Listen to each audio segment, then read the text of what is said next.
Praise God! So, ngayong oras na ito, mga kapatid sa Lord, meron akong isang tanong sa inyo. Kahit sino po ba dito ang napapagod? Yung pagod na? Wala pa. Praise God. Tanong ulit sa katabi. Pagod ka na ba? Yan. Okay. So, basahin natin ang ating key verse. Ang text natin, Matthew 11, verse 28 to 30. Anong sabi diyan? Come to me, all you who are weary and burdened, and I will give you rest. Sino po gusto ng rest? Yan. Bibigay ni Lord that I will give you rest. Kaya lang, may iba parang hindi ito kailangan, parang Lord, hindi ko kailangan yan. Marami akong gagawin. Busy ako. Dami kong trabaho. Isan yan yung sinasabi. So sabi ni Lord, come to me all. Lahat, mga kapatid, all you who are weary and burdened, and I will give you rest. Napakagandang pangako ng Lord. Actually, ito rin po yung team verse ng mga bata sa DBBS. Tama ba? Matthew 11 verse 28. And then 29 to 30, take my yoke upon you and learn from me, for I am gentle and humble in heart. Hallelujah. And you will find rest for your souls. Wow, hindi lang rest na physical, kundi rest sa kaluluwa. Sabi sa 30, for my yoke is easy and my burden is light. Father, in the name of Jesus, bless mo po ang iyong word na pagsasaluhan namin ngayong umaga. Kaya mo po, Lord, na ang word mo ito, ang salita mo ito, Panginoon, ay magbigay muli ng panibagong lakas sa buhay ng bawat sa amin.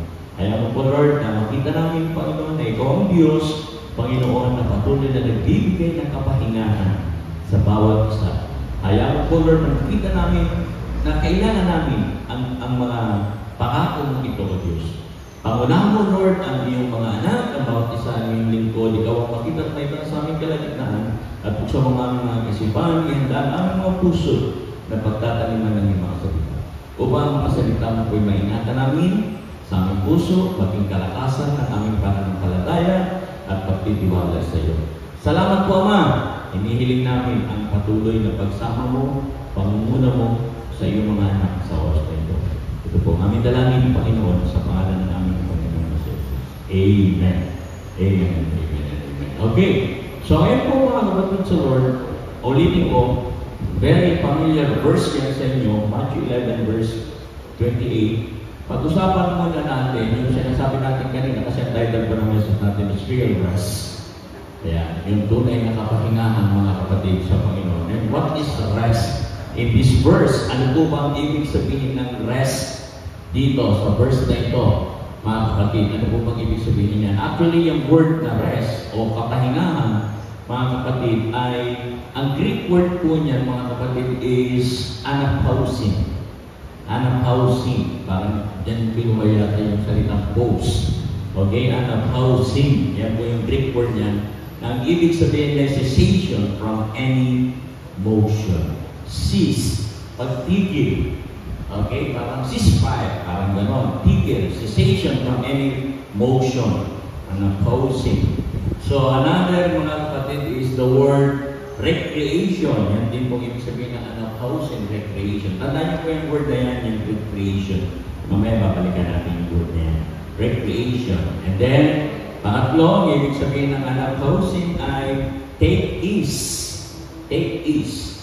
So, ano yung sabihin nun? Relax lang. Tapos sabi nga sa katabi, chillax. Sabi natin sa katabi natin, relax lang. Yan, okay. So, minsan ng mga tao, dahil sa busy ng buhay, sa bilis ng takbo ng mundo, minsan tayo sumasabay, hindi na tayo nakakakuha ng pahinga. Kaya ano nangyayari? Dahil sa sobrang pagod, sobrang daming trabaho, maraming tao nagkakasakit. Okay? Lalo na sa panahon ngayon, nababago-bago rin ang panahon. So, gusto natin matapos ang lahat, gusto natin gawin ang lahat, gusto natin kumilos ng kumilos, kaya pagdating sa dulo, pagod na, pagod na. So, ngayon po mga kapatid, kailangan natin po ang pahinga. Tignan mo po yung katabi mo.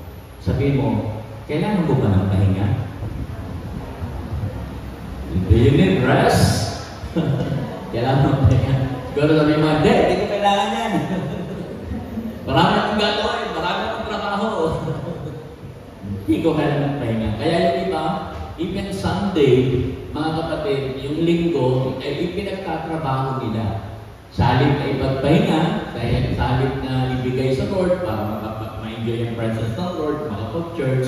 Yung iba, yung Sunday, ay naipagtatrabaho nila. Mga kapatid, pagkasabi sa katabi, hindi ako yun. Kung ikaw naman yun, sabi mo, parang ako yata. Diba? Yung Sunday, mga kapatid, dapat nasa church ay kung saan-saan lang nagpapahinga. Nagpapahinga sa trabaho, nagpapahinga sa bahay, nagpapahinga sa resort, at kung saan-saan pa, mga kapatid. Ngayon po, para maintindihan natin yung verse na yan, yung Matthew 11 verse 28, kukunin natin yung background o yung context ng verse na yan. Bakit pa sinabi ni Jesus yan doon sa mga tao? Para naiintindihan nyo, meron po kayong kaisipan, may background tayo, bakit sinabi ni Lord? Bakit? Yung mga tao na sa harap niya, ang tingin niya ay lahat ay parang lumay-pangit, pagod, walang lakas. Bakit niya sinabi yun? Bakit niya sinabi, come to me, lahat kayo na napapagod, lahat kayong burden, halika kayo sa... Bakit niya sinabi yun? Ano yung nakita niya doon sa mga tao? Alam niyo po, pag nagbabasa mo kayo ng Bible, dapat titignan niyo po yung background niya. Bakit niya sinabi? Hindi po yung i-apply niyo agad ngayon. Hindi niyo i-apply sa present. Kasi, kung sa panahon ngayon, sasabihin ni Lord yan, parang nakangangay mga tao, ha? Kailan ko ba yan? Okay? So, para makita natin ito, ha? Tignan natin po yung background niya, makita natin po yung context, para maintindihan natin. Alam niyo po ba? Mga kapatid, sa Old Testament po, para makita natin, nung dumating si Jesus, nung naparito siya sa mundo, sa Old Testament, ang mga Israelites po, yan po ang kinakausap ni Jesus. Bakit nakita ni Jesus itong mga Israelita na weary and burdened? Bakit niya nasabi yun, come to me, lahat kayo na napapagod, lahat kayo. Okay, bakit niya nasabi yun? Ito po kasi, ang mga Israelites, meron silang sinusunod at kailangan nilang gawing masikap at hindi dapat sila sasablay sa pagsunod. Saan? Sa mga utos ng Diyos. Ang mga Israelita po ay dereno po yan. Talagang napaka-observant nila, hindi nila alam ang batas ni Moises. Hindi pwedeng wala silang alam sa batas. Hindi katulad ngayon, may mga tao na hindi alam ang batas, pag nahuli, ay hindi ko alam, bawal pala. Pero sa mga Israelites, hindi pwede yun. Kailangan nilang sumunod sa batas ng Diyos, sa batas ni Moses. Kailangan nila kasi kung hindi, mayayari sila sa Diyos, hindi sila makakalapit sa Panginoon. By the way, ilan po pang batas ang alam ninyo na ibinigay ng Diyos sa mga Israelita? Ilan kayang batas ang nakikita natin na sinusunod ng mga Israelita? Well, siguro inisip natin 10. Kasi sabi ng isang bata, Mama, ang dami mo naman utos, si Lord na, 10 lang. Talo mo ba ang Diyos? Sabi ng mga kapatid, ang dami utos. Pero ang totoo, mga kapatid, ang utos na ibinigay ng Diyos sa mga Israelita, guess, ilan po sa tingin nyo? Ilabas natin kung ilang utos. 613 commandments. 613. Grabe, mga kapatid, 613 commandments yan na kailangan nilang sundin araw-araw. Sa bawat bahagi ng kanilang buhay, kailangan nilang sundin yung 613 commandments. Hindi ko na nilagay yung 613 commandments yan. If you want a copy ng 613 commandments, pwede po kayo mag-pay sa akin at isa-send ko sa GC nyo o sa inyong mga messenger. 613 kasi napakadami kung binabasa ko nga sa isa-isa, napagod ako, ayaw ko na magbasa. Ang dami! 613 mga kapatid sa Panginoon. Ngayon, kailangan nilang sundin yan. You know why? Kasi yan lang po ang tanging paraan para sila nakalapit sa Diyos. In order to be near from the Lord, mga kapatid sa Panginoon, in order to be near the Lord, kailangan talaga na wala silang namimiss. Even a single command. Kailangan sinusunod yan.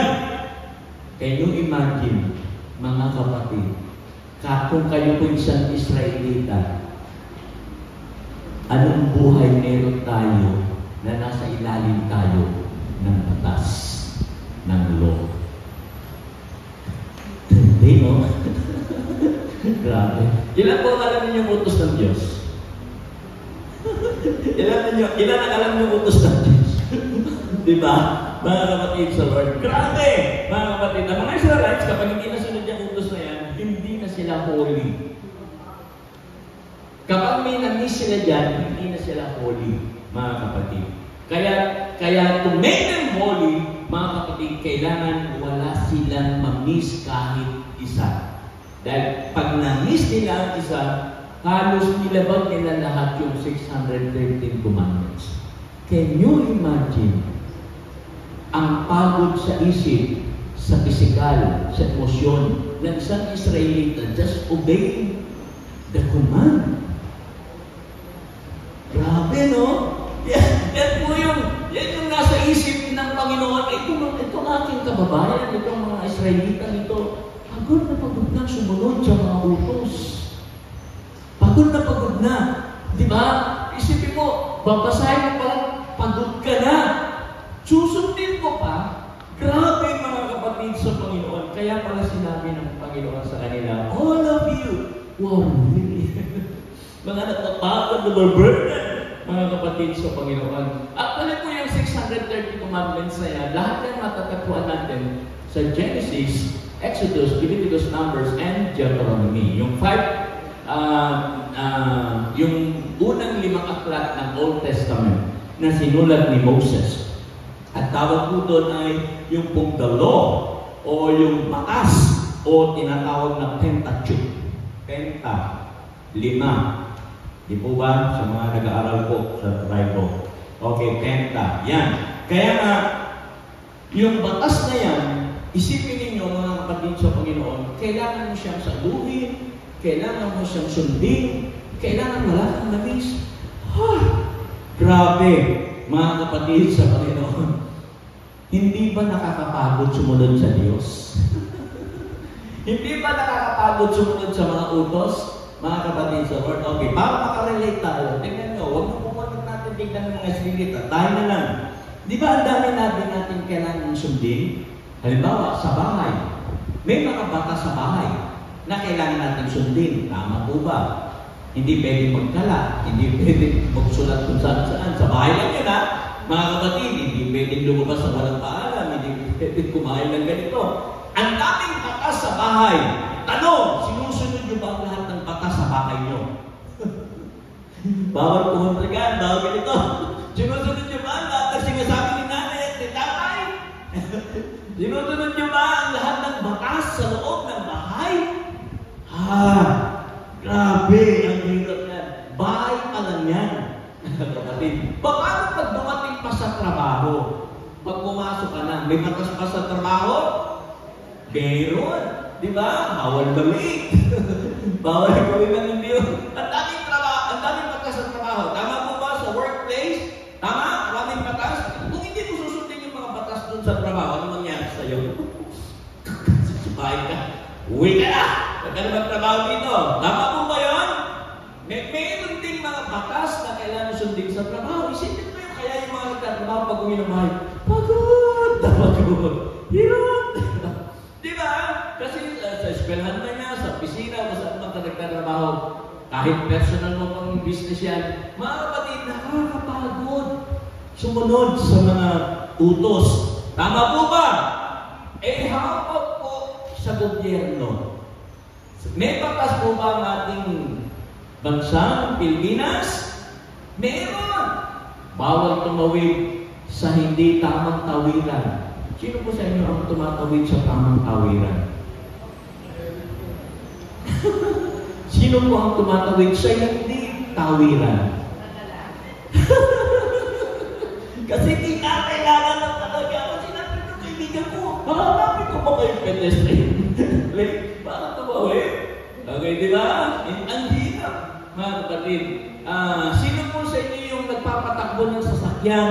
Pag nakita niyo kung kulay orange na, ay, anong ginagawa niyo? Speed up o slow down? Hahabulin niyo! Hahabulin niyo! Kailangan makakating sa to. Bago maabutan ng pula? Beating the red light ang tawag. Diba?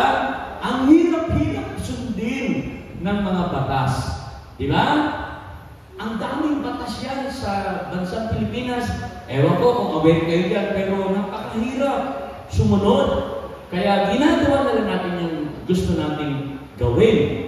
How about sa church? May batas ba sa church? Yes! Meron din, mga kapatid. Kailangan natin sundin ang mga batas sa church. Hindi pa pwedeng pag mag-church ay nakasando, nakashort lang. Kailangan maayos. Amen? Hindi rin pwedeng pag nangangaral si pastor, ay matutulog tayo at makikipagkwentuhan.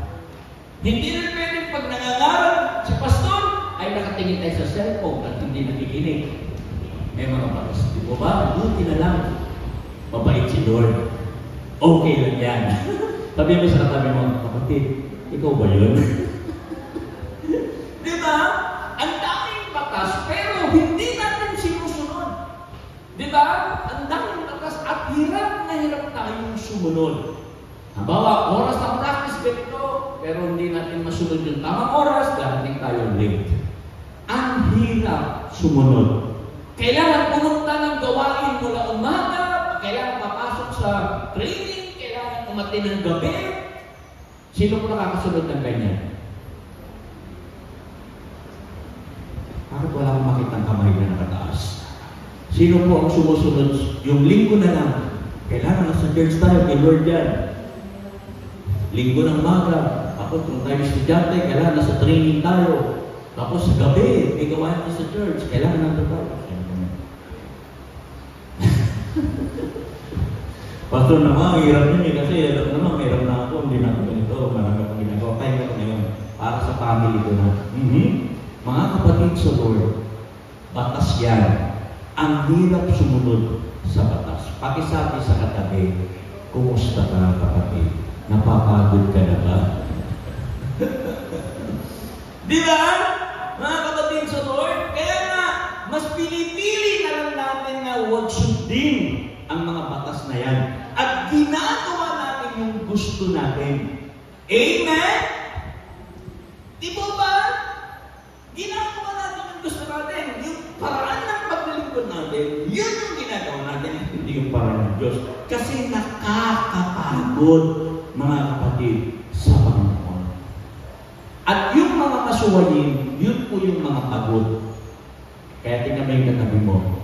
Kung yung katabi mo, nagsiselfon pa rin ka ngayon, pagod yan, unawagin mo na lang. Alam mo, kapikin mo yung kanyang balikat, sabi mo, pagod ka, no? Hindi ka makapakinig eh. Cellphone ka ng cellphone. Iba na po yan. Mga kapatid sa Lord, tingnan natin. Paano po kung mga Israelita ay meron kong hindi nasunod? Well, meron pong paraan ng Diyos para po sila mapatawad ng Diyos. Okay? May paraan po. Paano po kung yung 613 commandments na yan ay hindi nila masunod? Well, ang gagawin ng mga Israelita, ito po, yung pong atonement. Okay? Through offerings. Kailangan nilang maghandog sa Diyos. Atonement ang tawag doon. Ibig sabihin, mag-offer sila ng hayop, mga kapatid, para yung kanilang kasalanan o yung paglaban nila sa batas, sa utos ng Diyos, ay mapatawad ng Panginoon. May mga offerings silang dadalhin, mga kapatid. At napakarami niyan, napakaraming offerings sa Bible. Ang example niyan, yung mga burnt offerings, sin offerings, peace offerings, at kung ano-ano pa.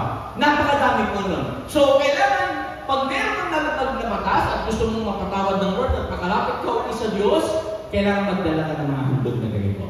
Pwedeng baka, pwedeng ibon, pwedeng kung ano-ano. Okay, atonement po ang tawag doon. Kaya may mga offering silang kayo. Okay? Unawain niyo ako ha. Sundan niyo ako mga kapatid sa Panginoon. Bear with me kasi hindi rin po ganun kadali. Kailangan natin mag-research sa mga ganyang bagay. Then, after po na magbigay sila ng mga offering sa Lord, mga kapatid sa Panginoon, yun, mga kapatid, pag tinanggap niyo ang kanilang offering, doon pa lang, mga kapatid, sila mapapatawad sa kanilang mga kasalanan. Pag tinanggap, pag bumaba po yung apoy, o may bumabang puso, doon sa mga offerings, yan. Ibig sabihin, tinanggap ng Lord yung kanilang offering, at doon pa lang sila makatanggap ng pagpapatawad ng Diyos. At kapag sila pinatawad na ng Panginoon, automatic yun. Sila po ay magiging righteous.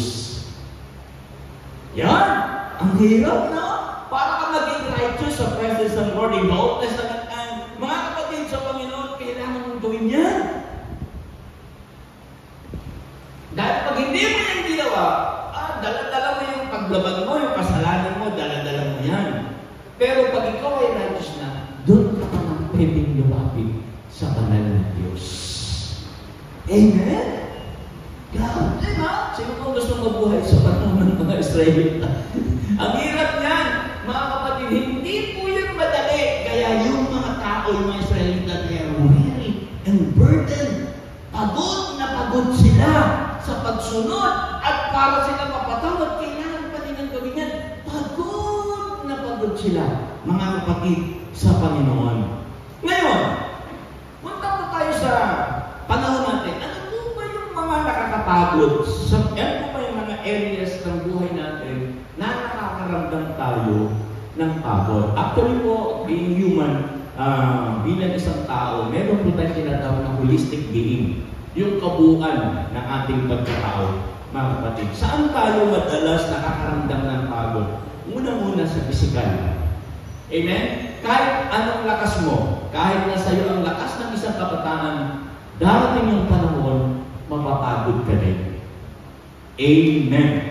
Kasi hindi naman tayo mga Superman, hindi naman tayo mga extraordinary tao. Talagang lahat tayo nakakaramdam ng pagod. Sino dito nakakaramdam ng pagod? Pagod physical. Taas ang kamay ng mga napapagod physical.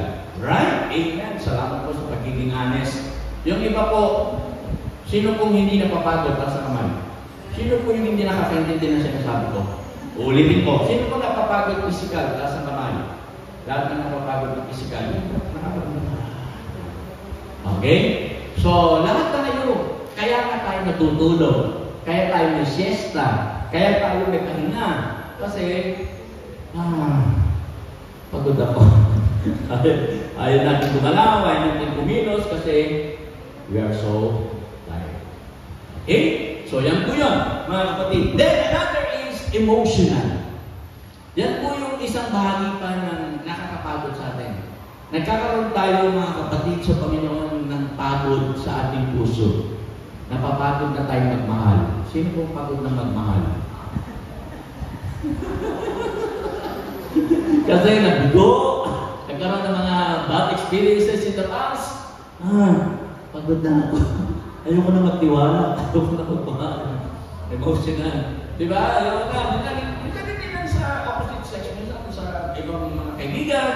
Napapagod na magtiwala. Napapagod na wala. Pagod na emotional. Yung emotion niya, hindi na healthy, mga kapatid, sa Panginoon. So ano ba, mga kapatid? Yung ating mental. Kaisipan, mga kapatid, napapagod din po yung ating mental. Ano po yun? Malalaman niyo pong pagod na ang inyong kaisipan kapag kayo po nag-uumpisa ng makaramdam ng pag-aalala, anxiety.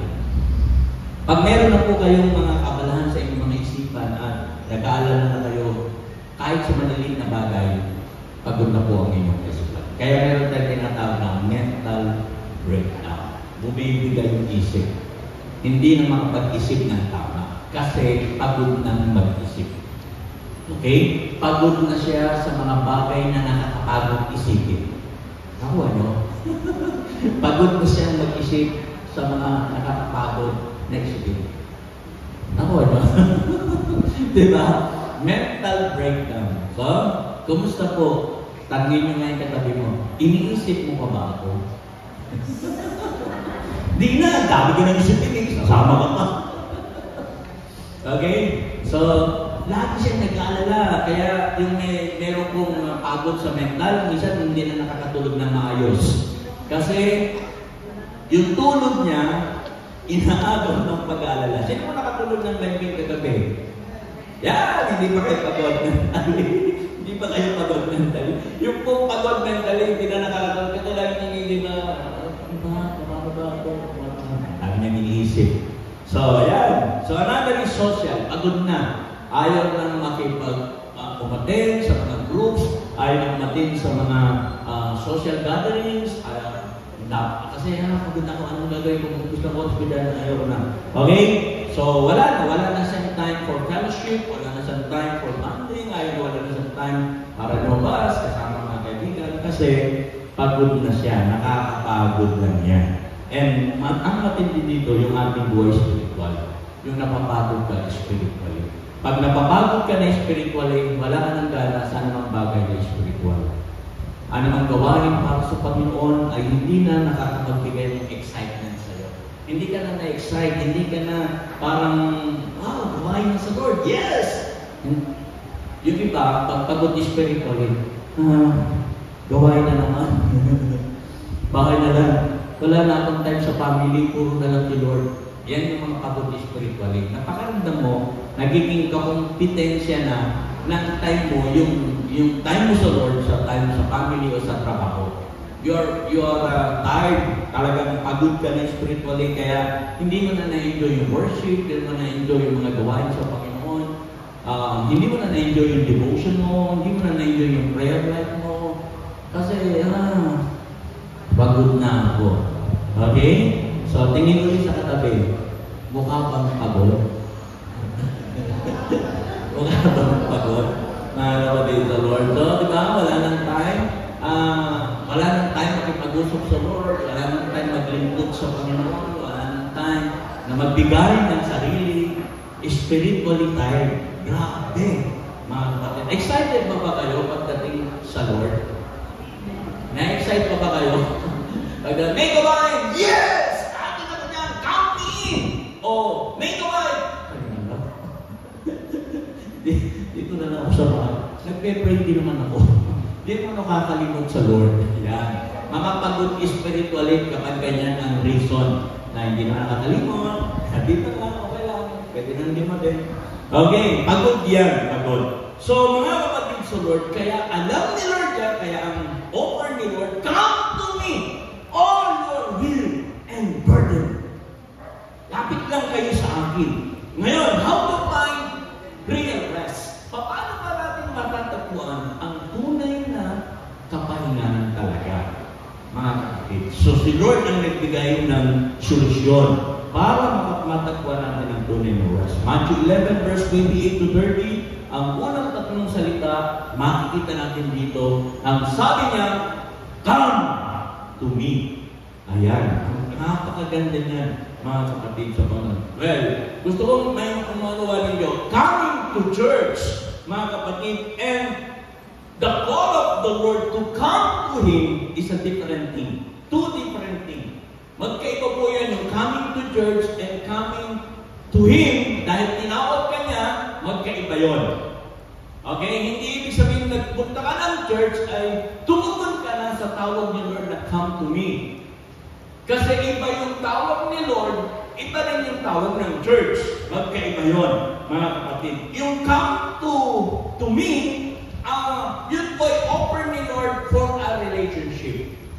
Para magkaroon tayo ng relasyon, malalim na relasyon sa Lord. Kaya hindi pala nanganon ka na kapag pumunta ka sa church, mga kapatid, ay may relasyon ka na sa Lord agad. Hindi ibig sabihin pag pumunta ka sa Lord ay malapit ka, at pag pumunta ka sa church ay malapit ka na sa Lord. Hindi ganun yun. Maraming pumunta sa church, pagod, mga kapatid, hindi nararanasan ang presensya ng Diyos. Many people, many Christians, pumunta sa church, pero hindi nararamdaman ang presensya ng Diyos. Magkaiba yun. Amen po ba? Nagkakaintindihan po ba tayo?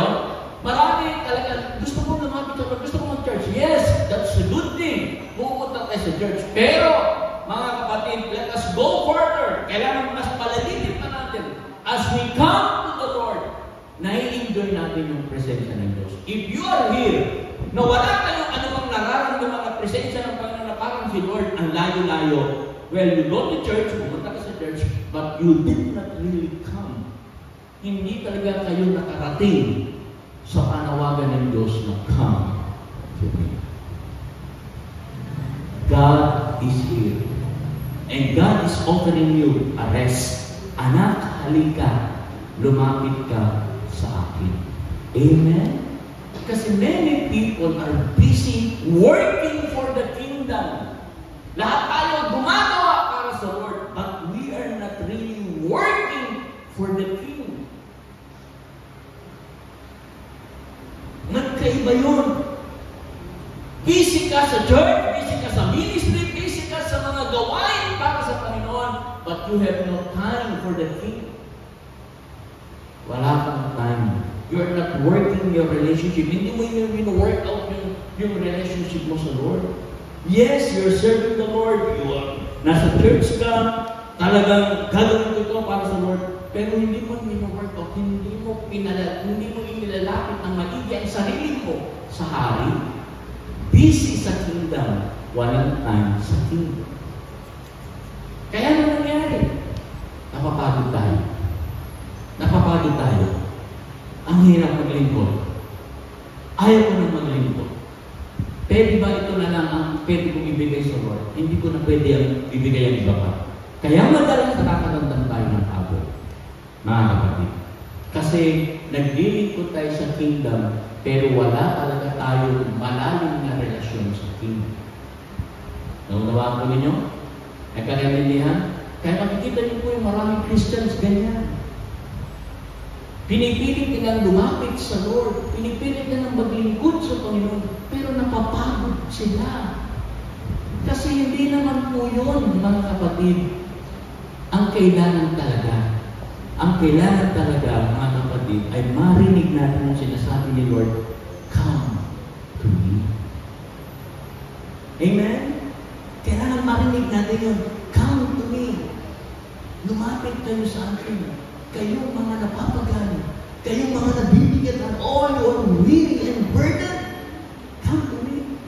So, para ngayon po itong overlay ko ng word na come to me, na lumapit kayo sa akin, mga kapatid.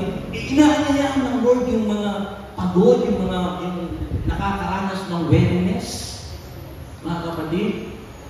Yung mga nakakaranas ng desperation, in despair, mga kapatid. Yung mga nakakaranas ng anxiety, naguguluhan, lagi nag-iisip. Yung mga nakakaranas ng kabiguan, failures.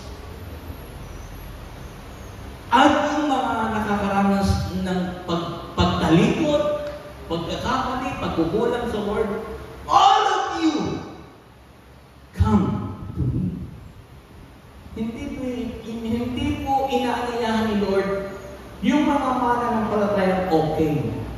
Hindi na yan ni Lord yung mga nagsasabing okay lang ako. I don't need God. Hindi yan ang mga inayayahan ni Lord. Hindi na yan ni Lord yung mga nagsasabing, kumusta na, okay lang ako, okay. Hindi yan. Pero kung sinabi mo, pagod na ako. I'm tired.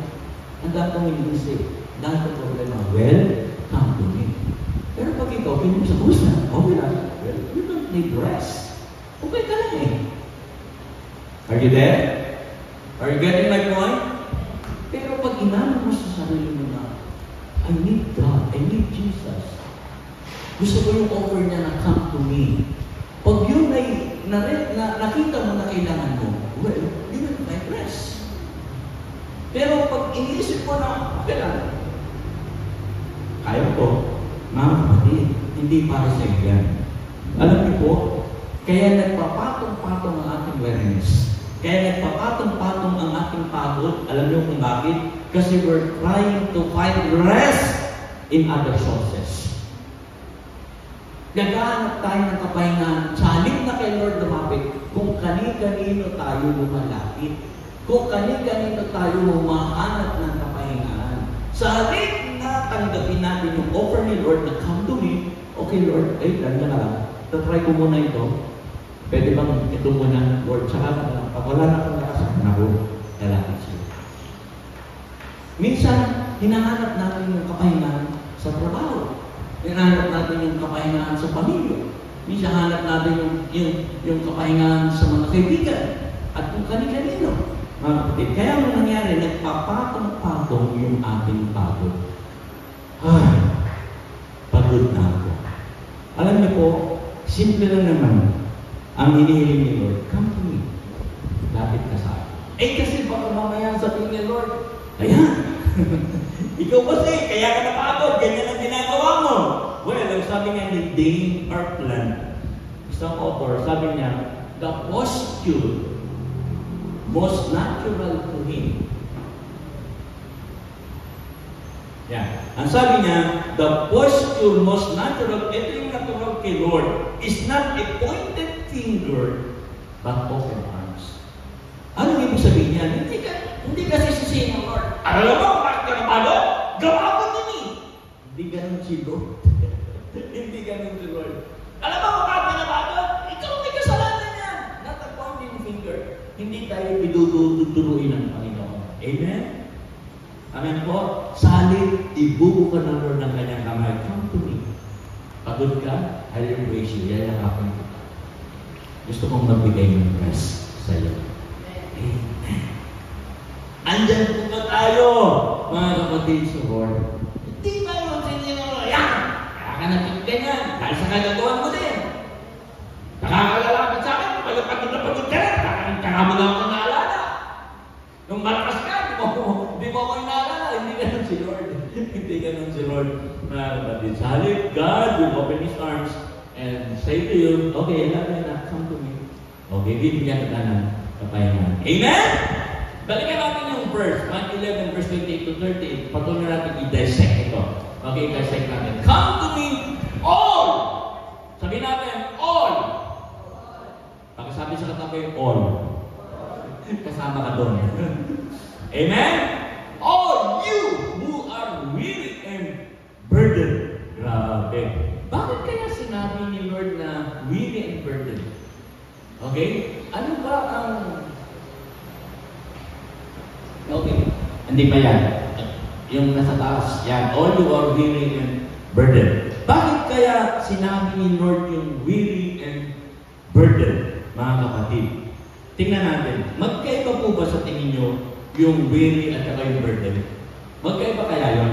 Tingnan na natin, mga kapatid sa Lord yan. Ano pa ang weary, mga kapatid sa Panginoon? Ito po yan. Ang weary po ay ito, engage in exhausting work that is self-inflicted.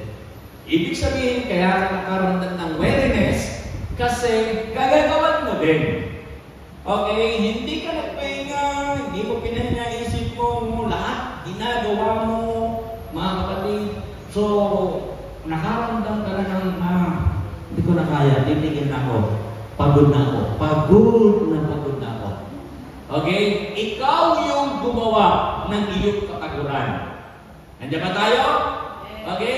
Ikaw yung gumawa. That's weary, mga kapatid sa Panginoon. Yung na-engage ka lang, kasi kailangan kong gawin, kailangan kong tapusin, kailangan ko ito, kailangan ko yan.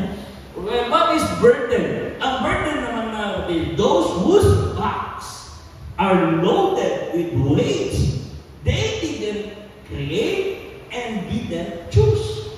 Ang ibig sabihin ng burden, kaya ka napagod kasi binigyan ka ng load ng ibang tao. Yung kapaguran, nararamdaman mo ay gawa ng ibang tao. Okay? Binigyan ng boss, binigyan ng parents, binigyan ng... Yung ibang tao, kaya ka na-burden, I need to do this. Kasi nakakaya naman kay boss, nakakaya naman kay ganito. Okay? So, naburburden ka na, kailangan kong gawin ito. Okay? Hindi ikaw yon. May nagbigay sa'yo ng kabigatan, mga kapatid. That's why you're burdened. Okay? I need to do this. I need to do that. Okay? Kasi kung hindi, kaya napapagod ka. Kaya, boss, pwede ba? Huwag naman laging ako. Boss, pwede ba siya naman? Okay? Kasi nakikita ko lagi ikaw, mga kapatid. So, yan po ang pagkakaiba ng weary and burden, mga kapatid. So, pareho nating nararanasan yan, right? Ano po ba tayo? Pareho nating nararanasan yan. We are weary kasi sobra tayong masipag, sobra tayong katrabaho, sobra tayong mapag-isip, and we are burdened kasi somebody, mga kapatid, in our territory, doon sa ating ginagalawang mundo, mga kapatid, nagbigay ng burden sa atin. Ganun ba yan? Okay. That's why we are ready. Burden, kung hindi ko lang kailangan ng trabaho, hindi ko gagawin ito. Ayan. Okay, we are weary. Kung hindi lang kita mahal, okay, hindi ko gagawin ito. You are weary and burdened. Sino mo dito may ganyang experience? You are weary and burdened. So yan, in-offer the Lord na come to me. Kayo mga weary, kayo mga burdened. Come to me. Okay? Then, sabi niya, balik ulit sa verse, come to me all your weary and burdened, and I will give you rest. Take my yoke upon you. Yoke. By the way, sino po dito nakakita na ng yoke? Pamatok sa Tagalog. Nakagamit na ng yoke. Parang bago lang sa inyo. Okay. Ano ba itong yoke nito? Ano po ba ang itsura ng yoke noong panahon po ng ating Panginoon Jesus? Yan po yan. Take my yoke. Ito po yung yoke nung panahon na yun. Kasi kapag nagpo-plow yung mga hayop, nagpo-plow yung mga hayop sa bukid, meron pong inilalagay doon sa mga baka sa kanilang leeg. Just a piece, a wooden piece, mga kapatid, na may dalawang butas. Yan po yung yoke. At yan ay nilalagay doon sa baka. Bakit po? Kasi kailangan dalawang baka. Hindi katulad ngayon na sa ating kultura, ang pamatok, butin ba ang tawag doon sa baka? Ay, sa kalabaw, na pinang-araw. Yun po yun. Yun ang halimbawa ng pamatok. Ano ang tawag sa atin? Ha? Paod. Ayun. So, pinapatong dito para siya makalakad. Pero ang yoke, mga kapatid, dalawa po, hindi na isa. Bakit dalawa? Kasi yung pong dalawang baka, magtutulungan sila sa pag-aaral ko. Kaya dalawa. Okay, ngayon isa na lang, So, dapat Pilipinas isa lang. Pero yung po dalawa, nagtutulungan sila. Nilalagay ko yung sarili ng mga hayop, and then itong mga bakang ito, they can pull together, they can walk together, and helping one another. Hindi ba pwedeng isa lang? Nagtutulungan sila. Okay, yan po yung nasa mind ni Lord dun sa kultura po ng mga Hudyo ng panahon na yun. So, yan po yun. Yan parang ibig sabihin ng Lord na, take my yoke. Bakit? Bakit ginamit ni Lord ang halimbawa na take my yoke? Kasi ganito yan, mga kapatid. Ang ibig sabihin ng Lord, kaya dalawa yung butas na yan, yung isang butas ay sa'yo, yung isang butas sa akin. Okay? So, parang sinasabi ni Lord ay ganito, anak, live attached to me. Huwag kang lalayo sa akin. Kailangan magkasama tayo sa paglakad. Amen? So yan po yung ibig sabihin ng Lord. Yan yung real rest. Kasi kung ikaw lang mag-isa ang mayo at hindi ka kasamahan ng Lord, grabe, mapapagod ka. Kaya ang sabi ni Lord, alisin mo yung sarili mong yoke. Take my yoke.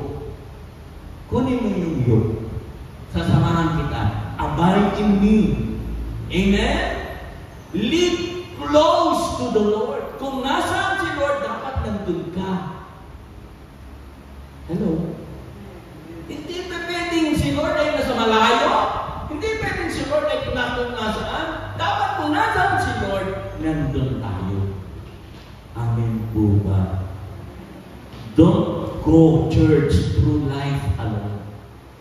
Huwag kang mag-isa. Hindi mo kakayanin ang hamon ng mundo ito. Hindi mo kakayanin ang mga problema sa mundo ito. Kailangan natin si Lord. At pag kailangan natin si Lord, kailangan malapit tayo sa Lord. Take my yoke. Kaya mo ako sumuot doon sa isang butas at lumapit tayo magkasama. Amen? Kaya madalas tayo napapagod kasi ang lahat ng mga bagay, inilalagay natin sa ating kamay. We take all the matters, mga kapatid, into our hands. Mga kapatid, ang hirap niyan. Mga kapatid, don't take matters into our hands kasi kapag ginawa niya, mapapagod tayo mabilis at makakaramdam tayo na bakit ganon, parang nag-iisa na lang akong lumalaban sa mundo. bakit parang mag-isa na lang ako na umaharap sa mga problema ko sa buhay? Kasi, hindi mo kinauliyok ni Lord. Take my yoke. Sino po dito gusto kasama si Lord? Sabihin mo, anak, gusto kitang samahan sa laban mo. Gusto kitang samahan sa kung ano man yung aharapin mo. Amen? Kaya huwag mong pilitin na gawin ang lahat ng mga bagay-bagay sa iyo, kamay. Huwag mong gawin ang mga bagay-bagay na nag-iisa. Kailangan natin ang Panginoon, dapat kasangga natin si Lord. Amen? Live closely to Him. Huwag tayong lalayo sa Lord. Amen po ba? Para magalit ang pag-iisip niya, no? Kasama ko ba si Lord? Pag umarap ako sa buhay, pinagpamasdan ng ako ni Lord o kasama ko si Lord. Magkayo pa kasi yun eh. Minsan, ang tingin natin sa Lord, parang nandiyan lang siya, nakatingin sa'yo, nakadantulong. Pero iba yung umaharap ka sa hamon ng buhay, nandiyan siya. Magkasama kayo.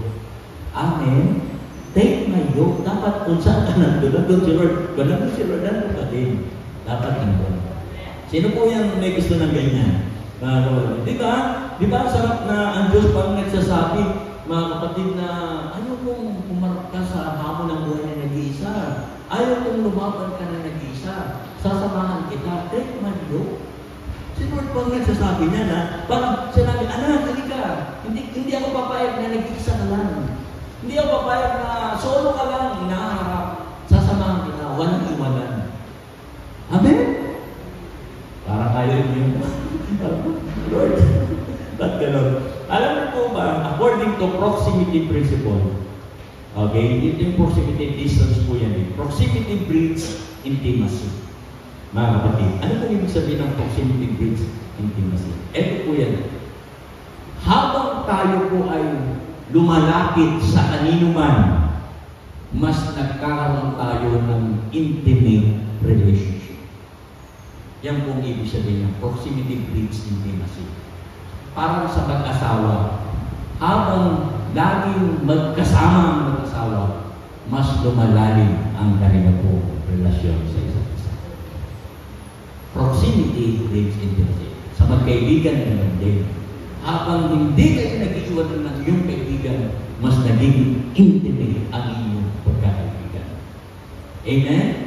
Ganon din sa mga gawain, mga kapatid. Habang dumadalo tayo sa gawain ng mga kabataan, di ba, mas lumalalim ng relasyon ng bawat isa. Tama ba mga yun?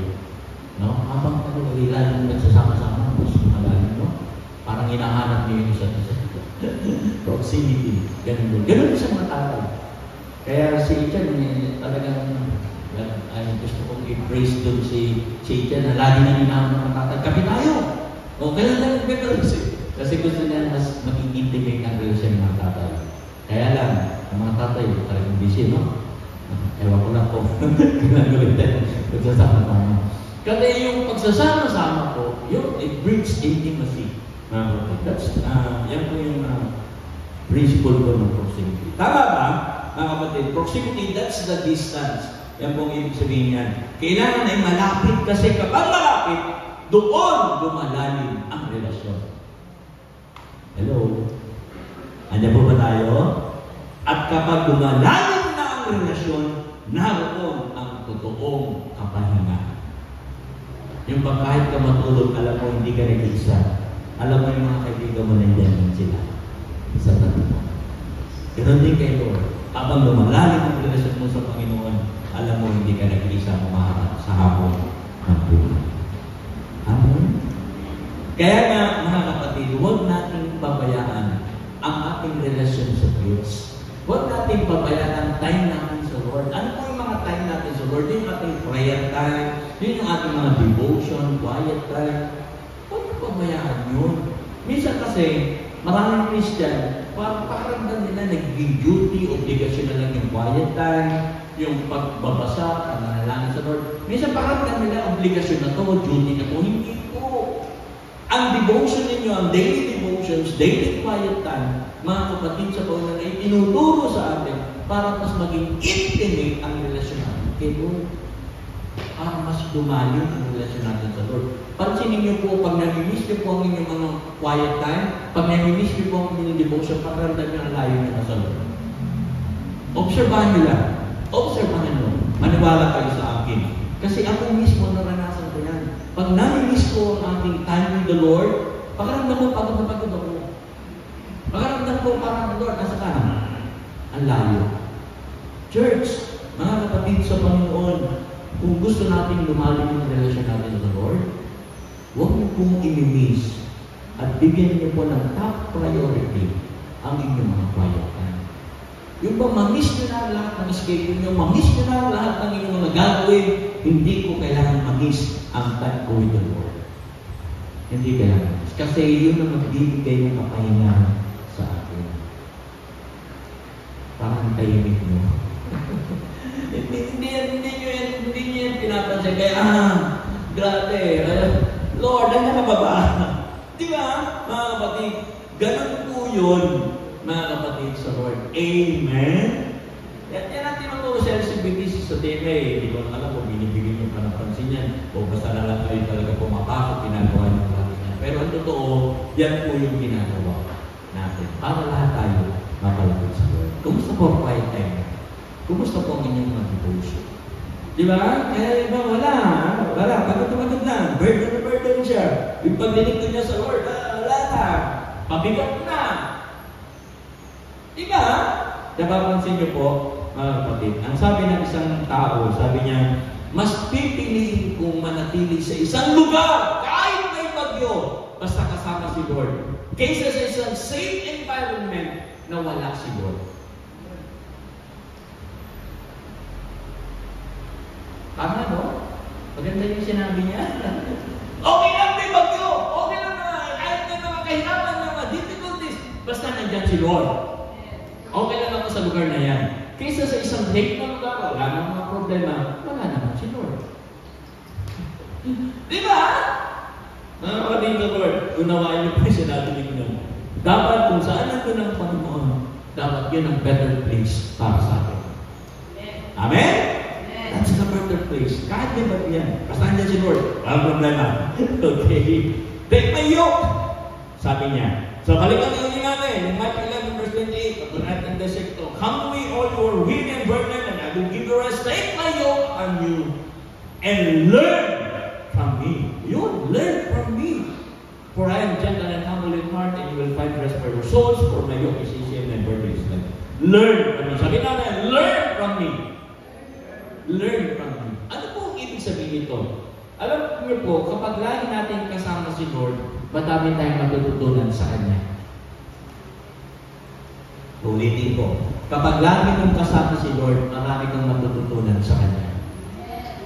Ang problema, maraming tao, iniiwanan si Lord, kaya wala siya natututunan sa gusto ng Diyos. Di ba? May kasabihan tayo na ganito. Tell me your friends are, and I will tell you who you are.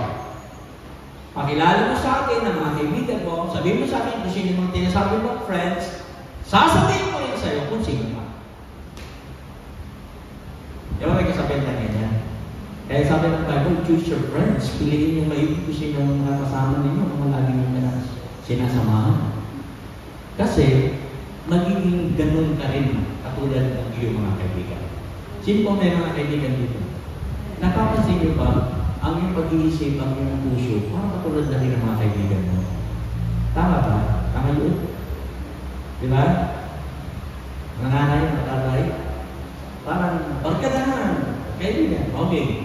Tell me your friends, and I will tell you. Kaya, be careful, mag-ingat din sa pagpili ng mga kaibigan.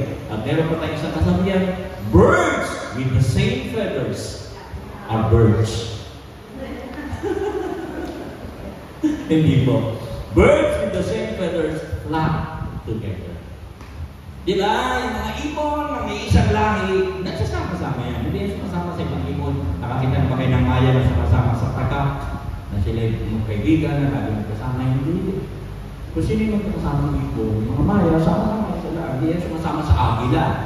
Nakakita na ba kayo ng maya na ang kasamang paglipat ay agila? Hindi. Di ba? Hindi siya na pwede magsama. So yun, birds with the same feathers. Kaya nga, kung si Lord ang lagi natin kasama, I will tell you who you are. Kasi magiging katulad ka ni Lord. Ano po ba tayo? Kapag marami kang time para sa Lord, marami kang matututunan sa Kanya. Minsan hindi natin yan napapansin, mga kapatid. Kung tayo ay laging nakadikit sa Panginoon, malalaman mo kung ano ang tama, malalaman mo kung ano ang mali. Kasi sasabihin ni Lord yan sa atin. Amen po? Malalaman mo kung ano ang dapat gawin, at malalaman mo rin kung ano ang hindi dapat gawin. Kasi you're close to the Lord. Malapit ka sa Panginoon. Learn from me, ang sabi ng Panginoon. Amen? Alam niyo po kasi, we human beings are naive. Alam niyo po yung naive? Mga kapatid, ang tao talaga, walang alam. Lack of understanding. Wala tayong naiintindihan talaga. Natututo lang tayo sa maraming bagay. And the only way to learn, mga kapatid, dun sa kalooban ng Panginoon is to be yoked with Him. Kailangan nakayok ka sa Kanya. Kailangan kasama mo siya sa journey of life. Dun sa paglalakbay mo sa buhay, dapat kasama mo si Lord kasi kapag lagi mo kasama si Lord, marami kang matututunan kay Lord. Amen po ba? So, kumusta? Ano na mga natututunan mo kay Jesus? Ano na mga natututunan mo sa mga sinasabi ni Jesus? Ano na mga natututunan mo sa mga paalala ng Panginoong Jesus? Wala. Tama gusto ni Lord, wala. Minsan, doon na sinasabi ka. Wala ka na eh. Kasi you're not yoked with the Lord. Minsan, hindi ka talaga matututo kapag wala si Lord. Kasi, matututo ka lang sa Panginoon if you will walk with the Lord, if you will work with the Lord, marami kang matututunan. Amen po. Working and learning, mga kapatid. Kaya tayo, nahihirapan tayo. Akala natin ganito, ganyan. Actually, si Lord lang talaga. Ako po, mga kapatid, ang yung pastor, marami akong natutunan sa Lord. Si Lord lang talaga nagturo. Yung sinisip ko sa inyo, natutunan ko lang din yan sa Panginoon. And all of you, pwedeng mangyari yan sa inyong lahat. Matututo lang tayo. Ang tanong, paano ba tayo matututo sa Panginoon? Itong isang verse ko ibibigay sa inyo. 119 verse 105 ng Psalms. Ang sabi ng Psalms 119 verse 105, Your word is a lamp to my feet and a light to my path. Yung salita ng Diyos, mga kapatid, ang magbibigay sa atin ng lamp, ng liwanag sa ating dadaanan, at magbibigay ng light. Kung saan man tayo papunta, yung salita ng Diyos ang nagsasabi kung kailangan mong sumulong, kung kailangan mong tumigil, kung kailangan mong mag-backward, kung kailangan mong lumigo, yung word ng Diyos ang magtuturo sa atin. Yung salita ng Diyos. Amen? And we cannot learn from the Lord kung pamatalo magbasa ng salita ng Diyos. We cannot learn from Him kung tayo mag-study. Pinag-aaralan natin ang lahat ng mga karunungan ng mundo, pero wala pa rin tayong alam sa salita ng Diyos. Yung iba, aral ng salita ng Diyos, pero wala ang Espiritu. Kasi malayo si Lord. Kaya yung iba ginagawa sa salita ng Diyos, pinagdidebate, nakikipagdebate, di ba? Maraming alam sa Bible, pero hindi para sa kanyang sarili. Hindi siya light sa kanyang daan. Gagamitin niya yan. Alamin ko ang salita ng Panginoon para magpakita ng galing, magpakita na pwede akong manalo sa debate. Hindi ganun yun.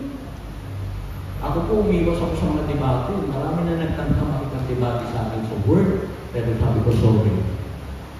Ang salita ng Diyos ay hindi pinag-aawalan. Ang salita ng Diyos ay gabay sa bawat paglakad ng bawat nananampalataya. Amen po? Kaya mga kapatid sa Lord, hindi talaga tayo matututo sa salita ng Panginoon kung wala tayong alam sa salita ng Diyos. Kaya may mga training tayo, may LCBT, CDMA. Kung hindi kayo po sa LCBT sa DMA, pagka may enrollment, abangan nyo, tanongin po yung mga director natin, mga admin natin, kailan ba yung training na yan? Gusto ko matuto ng salita ng Diyos. At kung ikaw may nakapasok na sa training, be faithful. Kasi through them, Through that training, mga kapatid, matututo tayo kay Lord. Anong punta? Mga kapatid, huwag po tayo makontento na basta nakikinig lang. Study the Word, maging katulad tayo ng mga taga-Berea, napakataos ng aral ni Pablo, yung mga Bereans, Christians, mga kapatid, so hindi sila nakontento, hanapin nila yung Bible. Totoo kayo sinasabi ni Pablo. Inaaral nila. Ang ganda ng attitude nila. Buti na lang. Sa church natin, after ng preaching, meron tayo school group. Diba? Binubulay natin yung mga natutunan natin. That's a good thing, mga kapatid sa Panginoon. So, ang sabi ng verse ulit natin, balikan natin sa panguli. Come to me, all you are weary and burdened, and I will give you rest. Take my yoke upon you and learn from me, for I am gentle and humble in heart. That's a good example. Grabe si Lord, no? Siya po yun, no? Siya yung nagsabi na, ako na yung good example. Hindi na sinabi na, learn from Abraham, learn from David, learn from Isaac, learn from the Old Testament prophets. Hindi na nila. Sabi na, learn from me. Why? Because I am gentle and humble in heart. Eh, wala naman talaga ipagtatalo kay Jesus. Amen po? Bakit tatalo kay Jesus? Mga kapatid sa Lord. Kapag natagpan namin si Lord, and you will find rest for your souls. Thank the Lord, natagpan kita. Kung hindi, wala, hindi ko na alam kung mangyari sa buhay ko. Siguro lagi ako nag-aalala. Thank you God, thank you Jesus. For my yoke is easy and my burden is light.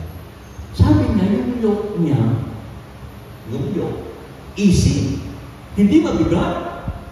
Magaan. Paano naman magiging magaan yan? 360 613 commandments. Di ba? Ilan nga ulit? 613. Tingnan natin. 613 commandments yan. Paano ginawang easy ng Lord yan?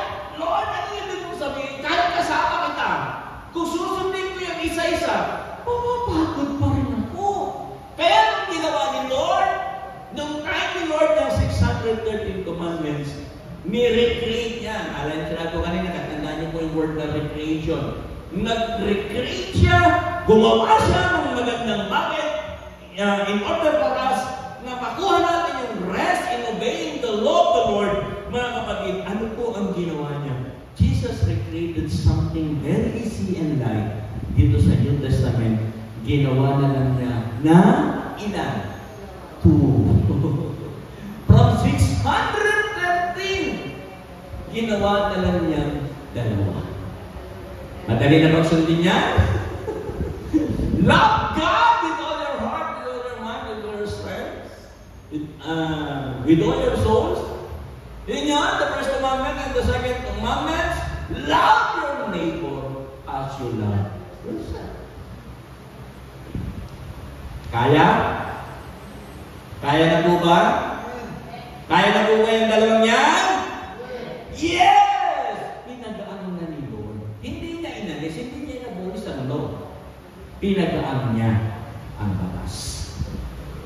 Amin po ba? Sabi mo sa katabi mo, kaya na? Kaya na? Come to me, all you are weary and heavy burden.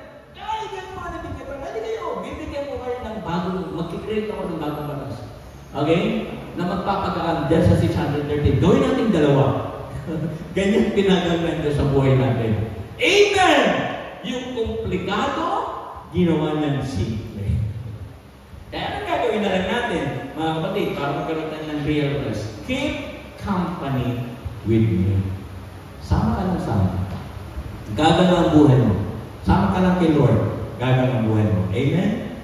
Kay Lord lang. Sama lang kayo kay Lord. Huwag kayong lalayo sa Panginoon. Saan man kayo naroon, ano man ang inyong domain, saan man kayo makarating, keep company with the Lord. Amen! So, ano po? Balikan natin yung 4. Come to me. Take my yoke. Learn from me. Keep company with me. Kapag ginawa natin yung 4 na yan, you will find rest. Kapag natutunan natin yan, ano man ang pagdaanan natin, makakaya natin harapin ng may pasasalamat. Kapag natutunan natin yan, hindi tayo susuko sa anumang hamon ng buhay. Amen! Hallelujah! Hindi tayo susuko, mga kapatid. Bakit? Kasi ang sabi ni God, I will give you rest. And you will find rest. Amen po? Kaya mas magiging magaan ang pagsunod sa Panginoon. Hallelujah. Basta kasama natin si Lord. Sa piling ng Panginoon, sigurado ang pangalan. Let's all stand. Let's all stand. Hallelujah. Uwitin natin yung sa piling mo.